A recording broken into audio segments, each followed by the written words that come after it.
आइए जानते हैं आज हमें परमेश्वर अय्यूब 1 अध्याय के 13 से 22 वचन में क्या कहता है। मेरे पीछे दोहराएं।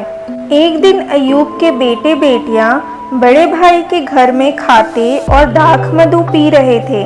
तब एक दूत अय्यूब के पास आकर कहने लगा, हम तो बैलों से हल जोत रहे थे और गदहियां उनके पास चर रही थीं कि शबा के लोग धावा करके उनको ले गए और तलवार से तेरे सेवकों को मार डाला, और मैं ही अकेला बचकर तुझे समाचार देने को आया हूँ। वह भी यह कह ही रहा था कि दूसरा भी आकर कहने लगा कि परमेश्वर की आग आकाश से गिरी और उससे भेड़ बकरियां और सेवक जलकर भस्म हो गए, और मैं ही अकेला बचकर तुझे समाचार देने को आया हूँ।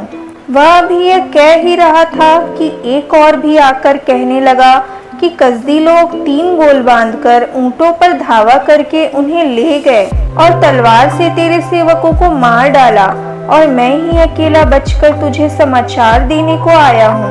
वह अभी यह कह ही रहा था कि एक और भी आकर कहने लगा, तेरे बेटे बेटियां बड़े भाई के घर में खाते और दाख मधु पीते थे कि जंगल की ओर से बड़ी प्रचंड वायु चली और घर के चारों कोनों को ऐसा झोंका मारा कि वह जवानों पर गिर पड़ा और वे मर गए, और मैं ही अकेला बचकर तुझे समाचार देने को आया हूँ। तब अय्यूब उठा और बागा फाड़ सिर मुड़ाकर भूमि पर गिरा और दंडवत करके कहा, मैं अपनी माँ के पेट से नंगा निकला और वहीं नंगा लौट जाऊंगा।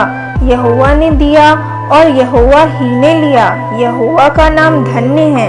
इन सब बातों में भी अय्यूब ने न तो पाप किया और न परमेश्वर पर मूर्खता से दोष लगाया।